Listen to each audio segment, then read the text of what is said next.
What's up guys, it's Tom here and welcome to a brand new football news video, and we have many topics to talk about, but the biggest one is that the Premier League is facing a huge PR disaster, a huge crisis. It looks like that some Premier League clubs, mainly Tottenham, Newcastle and Norwich City so far, instead of cutting the wages of Premier League superstars who earn 200, 300 £1,000 per week, they cut all the non-playing staff's wages. For example, at Tottenham, they cut the non-playing staff 550 people's wages by 20%, and also they furloughed them, I'm not sure if I pronounced that right, which is like a leave of absence, so their contract remains with Tottenham, but they are basically fired for a period of time. They are not working there, and instead they will get that 80% wages from the government. So the British government, the British taxpayers have to pay the wages of Tottenham staff, and also Newcastle and Norwich City have done the same. Let me know what they think about this whole issue. I would love to hear your opinion. Let me know down below. I'm really surprised at Norwich City, because I thought they are like a family club, but Newcastle and Tottenham, I'm not really surprised. And what is staggering here is that Tottenham's owner is worth £4.3 billion, and also just at the same time where Tottenham announced this, that they are cutting the all non-playing staff's wages, they announced that Daniel Levy collected £7 million in bonuses in the past 2 years, even though the Tottenham Stadium was delayed by 7 months its opening. And also even the PFA chief executive Gordon Taylor urges players to hold firm and not to agree to wage cuts in England, and it really rubs me the wrong way. I mean, I don't think like the Premier League players should not earn anything, but they can take a 50%, a 70% wage cut and still earn absolute millions in a year. And it shouldn't be the small guys, the guys who are keeping the football operations running. And I'm really happy to see so far that Liverpool have granted all their staff full wages in this really big crisis. But what do you think about what Tottenham, Newcastle and Norwich City did so far? And also Bournemouth manager Eddie Howe was the first manager to come out publicly and to say that he is taking a wage cut, so all the other employees of Bournemouth can get a full wage in this crisis. And also one Premier League fan said that if this carries on with this absolute greedy stance from the Premier League, then attendances will plummet. So let me know if you are a regular going to Premier League games, and if your favorite club are cutting the wages of staff and not cutting the wages of the Premier League players, who at the moment they can't really go to work because of the self-isolation measures in place. So they are training at home and they are maintaining a healthy lifestyle, eating healthy, training, but they can't play games. And for this period, I think they should agree a wage cut. I mean, at Juventus, for example, the Juventus players agreed to a 70% wage cut, so all the other Juventus staff don't have to get sacked or fired, or they don't have to earn less because of Juventus players earning a lot of money. A member of parliament for Tottenham in London, David Lemmy, said that it is criminal that Premier League players haven't had wages cut yet. And I think this directive should come from above, and I blame the Premier League for this. The Premier League should say all the top clubs have to cut the wages of Premier League players, if that means that they can pay all the rest of the staff full wages. So, but I think that the Premier League clubs, I mean all of them, but especially the big clubs, earn so much money that it's unbelievable that, for example, Tottenham decided to just send the workers away so the government can pay their wages and not Tottenham. I think this is really, really despicable, disgraceful, act by those clubs. And leading figures from the world of politics also weighed in on this matter. One of them, Julian Knight, the chair of Digital Media and Sports Committee, said that this exposes the crazy economics in English football and the moral vacuum at its center. It's criminal that Premier League footballers haven't moved more quickly to take pay cuts and deferrals, and completely wrong that taxpayers are now being asked to subsidize wages of cleaners, security guards and other employees at these clubs instead. I mean, the Tottenham captain Harry Kane should really come out and publicly demand Tottenham not to do this, and he should consult with all the players and they should say, we are taking a wage cut of just a 10% wage cut would easily pay all the wages of those 5,500 or 550 people's wages, the staff's wages, and some of them are on a like a leave of absence, which blows my mind really. And Harry Redknapp, a former Tottenham and Portsmouth manager, told the BBC, "I'm a bit disappointed they have used that scheme to keep workers on. These people are so important to every football club. The club shouldn't be taking the government's money to be paying them. The players need to have a meeting among themselves and from their heart say, I think it would be a good idea, let us take a wage cut, not deferred wages, we can afford to take a cut, whether it's 5, 10%, but do it from the heart. When the government brought this scheme out, I thought it was for businesses who couldn't afford to keep workers on. I didn't think it was for the use of top Premier League clubs." And this is where Harry Redknapp hits the nail on the head. This whole idea wasn't to help huge Premier League clubs who rake in hundreds of millions of pounds in revenue each year.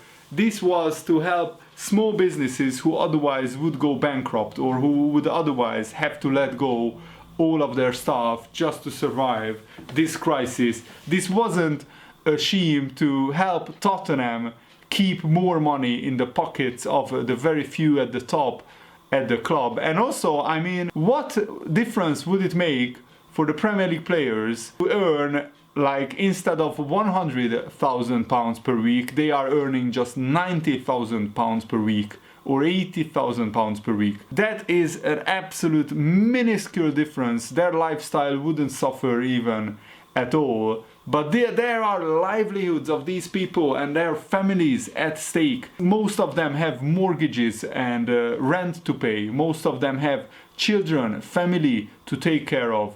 And not to even start the conversation of mental health and how much worry, anxiety, agony you can save those people from. I mean, some of these people like Gordon Taylor, who has gone as far as to tell players to hold fire on accepting cuts to their wages.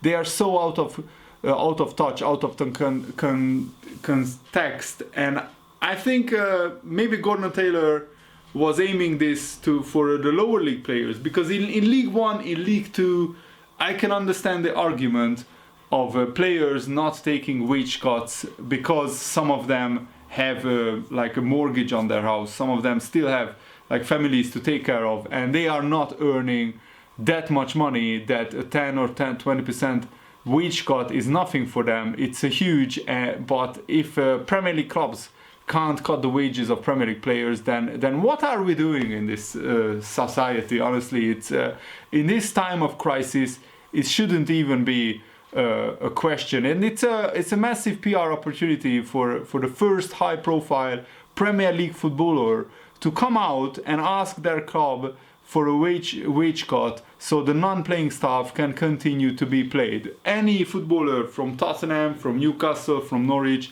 or from any other club who decides to cut the wages of non-playing staff, those footballers have to come out. Otherwise, they are like morally rotten to the core, in my opinion. I mean, I wouldn't be able to go to work as a Premier League footballer after this crisis is over and look in the eyes of the security guard, the tea lady, the receptionist, anybody who works at the club, and some of them are in a very good friends with the players.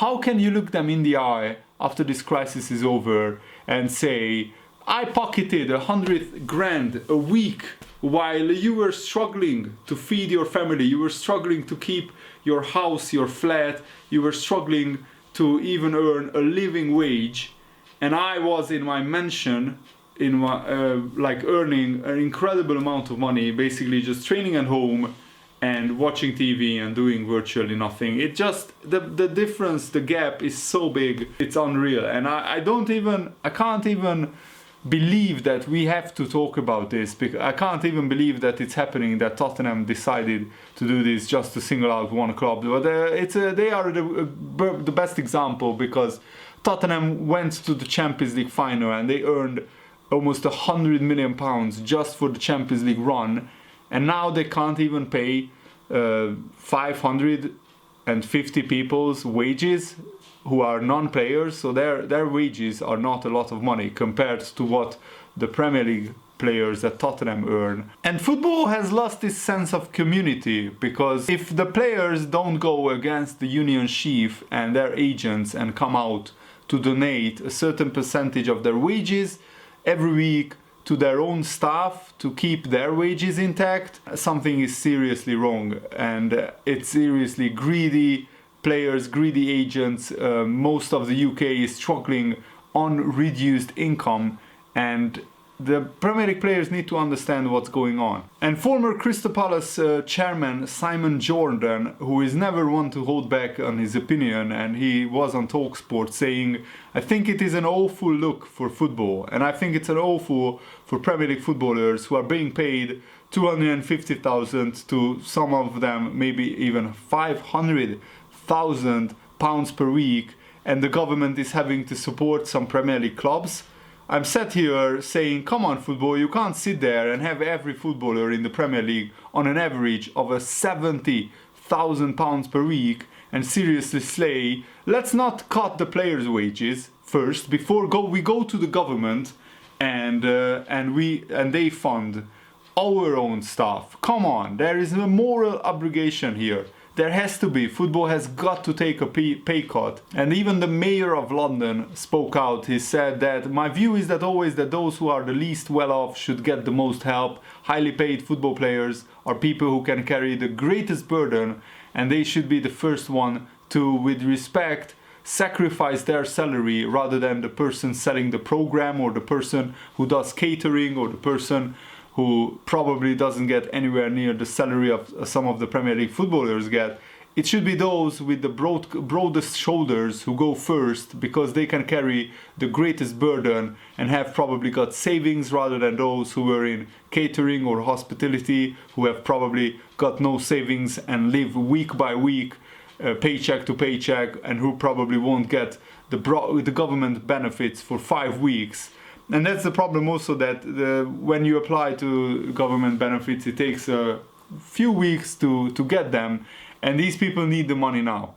These people need it right now. And there was a survey on a government website where people were asked, should Premier League stars reduce their salaries? 92% of people said yes. That says it all, in my opinion, that British people think that top flight players should be prepared to take a pay cut. And I mean, even a big pay cut, like 50%, wouldn't devastate them financially. But a pay cut to the lesser people who don't have as much in wages at the club, the staff, if they get a pay cut, that could devastate them financially. But Premier League footballers will be more than fine with a pay cut, in my opinion. And the Premier League's 20 clubs will hold another conference call with top flight executives on Friday on this whole situation, and I think they will discuss this in length, or hopefully it will be discussed in length, because a solution is needed. And Julian Knight also said, I know a contract is a contract. I'm a free market conservative, but why are those clubs furloughing staff? Why can't they pay their non-football staff 100% wages by finding money from one part of the business to pay another? what we are witnessing is madness. It doesn't help the image of the game. Many people are coming to arrangements and making sacrifices, and yet we see the top football clubs doing this, like Tottenham. And also Tottenham's decision to announce that the staff will be collecting taxpayers' money while chief executive's Daniel Levy's salary rockets up to £7 million per year. I mean, it's astonishing. I don't even know how to describe this. It's absolutely mind-blowing how Daniel Levy doesn't think how the world and how the Premier League fans will react to this. I mean, there's no coming back from this, in my opinion. I mean, I'm sure Tottenham fans are not happy with this decision either. Even though Daniel Levy has done a lot of good for Tottenham, I mean, there is no defending this decision, honestly. And let's listen to Brighton's chairman, Paul Barber, who actually defended his club, blowing, insisting that Premier League clubs did not have vast cash reserves to meet outgoings. Income has literally stopped overnight, but the costs we have got continue to roll on. Why do you not have any savings then? Like, you are earning hundreds of millions of pounds every year, I mean the whole club. Why can't you put some of those away for the rainy days, for a crisis like this? I know that nobody foresaw a crisis like this happening, but you should have at least some savings, a few £1 million, in case something bad happens. The cheek to say this, that they don't have any like vast cash reserves. You don't need vast cash reserves to pay 100% of the wages of the staff. What you should do is just to cut just a little bit the wages of the Premier League players who are earning hundreds of thousands of pounds at your club, and with that money pay the staff. That's literally all you have to do. And I know that there are contracts in place and players could sue, and basically the players could say it's a breach of contract that you decided to make me have a wage cut. But sit down with the players and come into agreement. Do you seriously think that any player would not take a wage cut and face the backlash from the fans, from the media, from the people? I don't think so. I mean, I heard in some countries that some players didn't take the wage cut and they would have been let go. But that is a PR disaster. That player and his reputation is down the toilet, in my opinion. So I don't think in the Premier League, which is a football league followed by like 190 countries around the world, I don't think any player would dare to reject a wage cut if it means that some of the staff of that football club that he plays for will be paid a full wage. But that's my opinion. And thanks for watching, guys. I really hope you enjoyed it. Have a nice day. See you later, guys. Goodbye.